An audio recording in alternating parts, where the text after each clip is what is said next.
Hey guys, it has been such a glorious week. I'm sure you're enjoying it as much as I've been. I have been saying for over a year that Donald Trump would be the next president and have been unwavering after an entire year of gaslighting. So this is superbly validating. And I want to take the opportunity to thank my subscribers that have been so supportive and optimistic and encouraging throughout the election. You were all so helpful in giving me feedback and in exposing me to new information and ideas. And this makes the victory so much sweeter because I feel like we banded together and used social media as a tool to expose the corrupt establishment. And we were successful in spite of the monumental forces at work against us. So I feel for the first time in years like I'm part of a community and like I'm part of a movement because we work together for this. I do have to admit that Trump's election was such a monumental victory for those of us fighting for Western civilization that there is kind of a temptation to feel complacent and like the battle has already been won. But it is important for us to realize that this is merely the first cultural shift necessary for us to correct our course fully. So it concerns me to see a bit of a softening on our side. And it's not just sympathy towards Hillary supporters that are disillusioned, which we should try to appeal to for practical purposes, but towards the mainstream media and Hollywood and feminists. And although I think it speaks more to the nature of conservatives, most of them now want to use their position to bring people together and to heal, it also introduces an element of vulnerability that the cunning, and do not forget, morally bankrupt left is eager to exploit. So we must consider that although we will have to engage in necessary compromise with the left, thoughtlessly extending compassion, which is a huge diplomatic liability, to a group that we are 100% sure cannot be trusted, is a foolish endeavor and a surefire way to lose the ground that we have gained. The mainstream media has completely lost its credibility. We know from WikiLeaks that formerly well-respected journalists and Hollywood elites and pundits were acting at the direct command of Hillary Clinton. So I heard David Seaman today liken these journalists to people bitten by zombies that have not yet turned. And I thought this was so apt. They have been forever irredeemably corrupted because they have shirked their most important, most valued journalistic asset, and that is the trust of the general public. And unless they're stopped, the left will continue to try to control the narrative using the mainstream media. And there's no room in journalism anymore for liars. When your average Becky like me can do research, pick up a webcam, and get the information that people need to know into their heads. So I firmly believe that especially these journalists and networks implicated in WikiLeaks should not be given any opportunities for redemption. The time to get the truth to the American people was before this very important election, and they have lost the opportunity to do the right thing.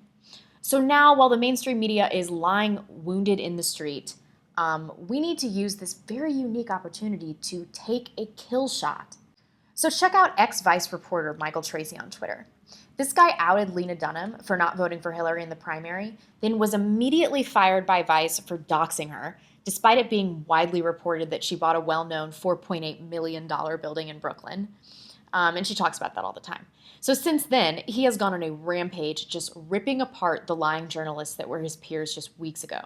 And this is the attitude that we need to have, merciless in our efforts to expose and thwart them still. I certainly hope that Donald Trump bankrupts the New York Times through insurmountable settlement costs and legal fees. They deserve that.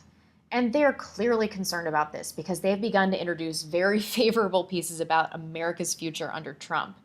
What a fucking surprise, right? But even if Trump does not do this, we need to continue our vigilance in uncovering media lies and publicly humiliating the perpetrators of journalists. If we maintain this course for the next 15 years or so, we can destroy legacy media with such finality that it will be impossible for them to ever again influence the masses. The average age of a Fox viewer is 68 years old. And it's a bit lower but similar for other networks. And as these folks die off, their viewership is not being replaced with younger people. Younger folks get all of their news from Twitter, from YouTube, and from aggregate news sites. So who will be watching the legacy media? And I think we need to hit Hollywood in the same way.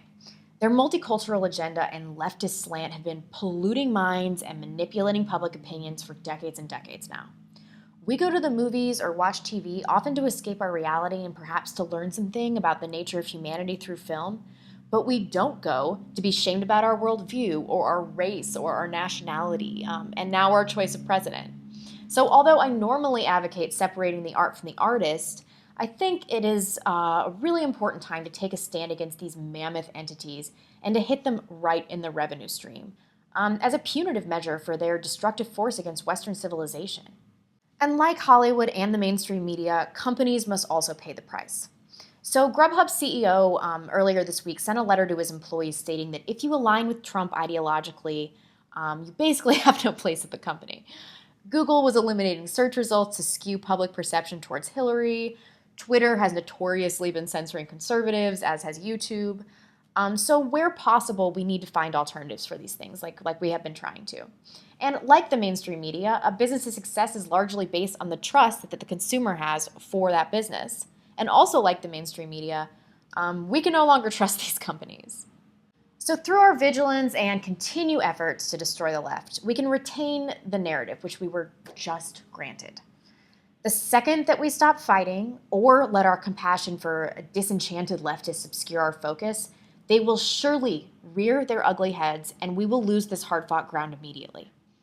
It has been a lovely week, lovely week of not working and trolling leftists and laughing in the faces of Seattleites. But sadly, I think it's time that we all get back to work. So thanks, and I'll see you guys soon. Bye.